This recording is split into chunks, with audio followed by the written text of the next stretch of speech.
The biggest animal to ever walk the earth was Argentinosaurus, longer than 2 school buses and heavier than 10 African elephants. But is that truly the limit of nature? To find out, we have to start with a seemingly simple question. What does big even mean? When we think of something as big, we usually picture it as tall or long, but length and height can be deceptive. A very long dinosaur might have a slender build, while a shorter one could be stockier and much heavier. So while a dinosaur might look big, that doesn't necessarily mean that it is. That's why scientists usually measure size in terms of mass, how many cells the animal was made of, or simply how heavy it was. But this leads to a new challenge. How do you weigh a dinosaur? Since we obviously can't throw it on a scale, scientists have developed clever methods to estimate their masses, some using femur and/or humerus circumferences, the linear regression methods, and those that use 3D computer and physical models, known as the volumetric model methods. Now that we know what big really means, let's get into the next question. What stopped dinosaurs from getting even bigger? The answer lies in a couple limiting factors, and at the top of this list is something called the square cube law. Let's rewind all the way back to 1638. Galileo was the first to point this out. Let's say you double an animal's length. Its bone cross-section, basically how thick the bones are, increases by 4 times, but its weight increases by a factor of 8.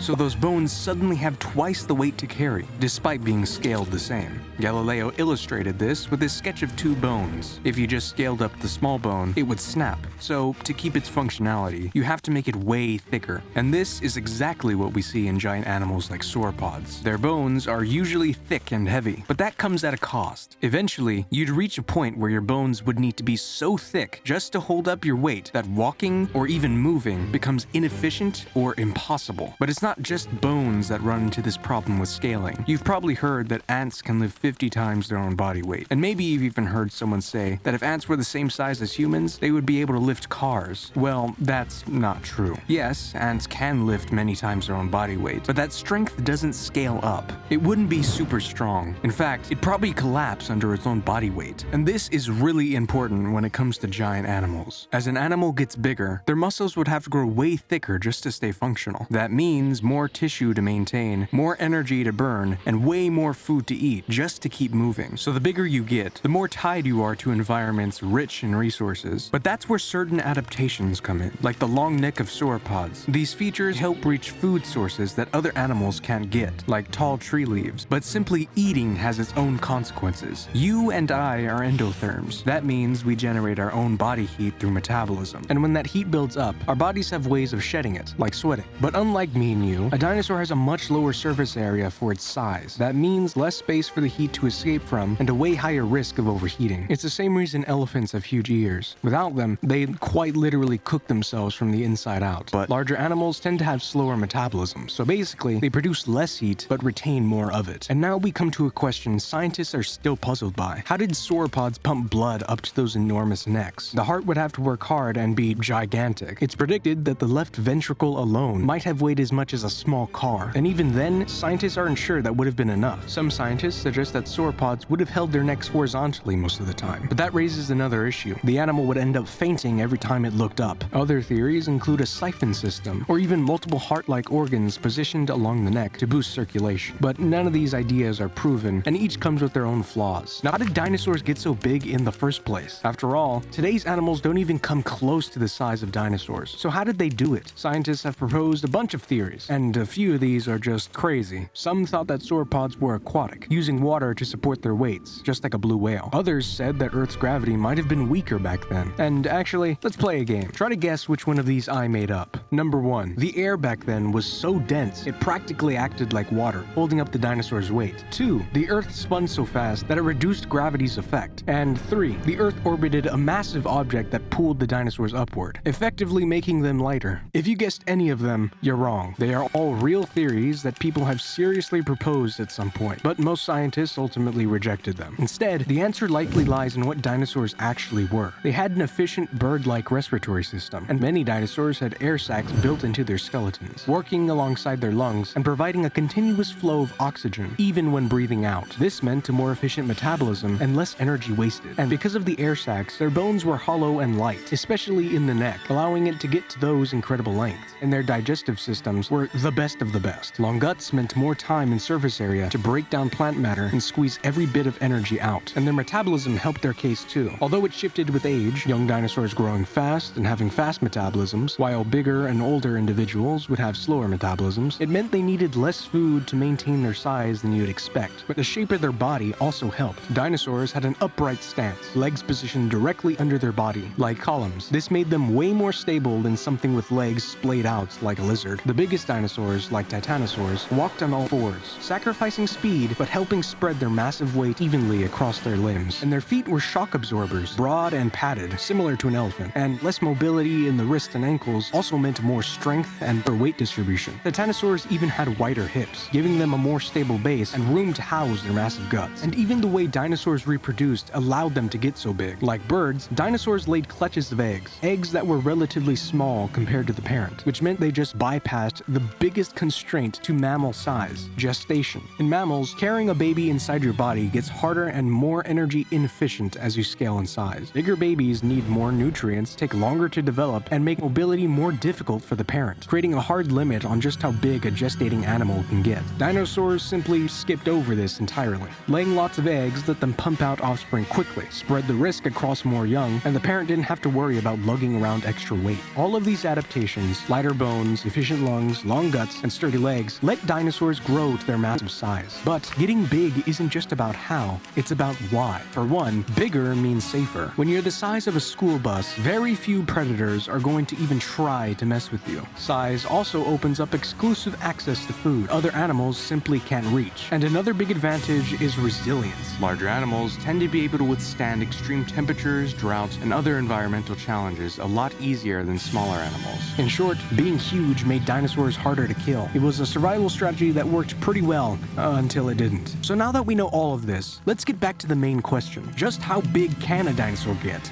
Well, according to Professor Felicia Smith, the theoretical upper limit is about 120 tons. To put that in perspective, that's about 17 adult male African elephants, or around the weight of 10 average school buses. Now, if we plug that into an approximation formula for animal height and assume a similar build to Argentinosaurus, we get a possible height of around 66 feet. But then again, this is kind of a back-of-the-envelope calculation, so take it with a grain of salt. We can also do the same thing for length, which gives us a possible maximum of 132 feet. That is nearly half the length of an American football field. So, is this truly the largest a dinosaur can get? Well, maybe not. Remember how I said at the beginning of the video that Argentinosaurus was the largest animal to ever exist? Well, I might have lied. There's actually a lot of debate over which dinosaur was the biggest. One of the top contenders is a dinosaur named Brouhathkeosaurus. In a 2023 study, scientists estimated that it may have reached a whopping 170 tons, a length of 148 feet, and possibly a height of 72 feet. But here's the catch. Those estimates are based on a single fossilized bone that no longer exists. It disintegrated in 2017, the only description of it coming from a 1987 paper. So again, take these numbers with a hefty grain of salt. And if you go digging online, you'll stumble across even more extreme claims. Some say 200, 600, even 1,000 tons was the actual limit. But those usually come from Reddit threads and other forums, so not the most trustworthy sources. That said, some scientists think that certain adaptations allowing for even larger dinosaurs just might have not existed yet. These were creatures that towered over the landscape, pushed biology to its limits, and redefined what it meant to be big. And today, they still stretch our imaginations.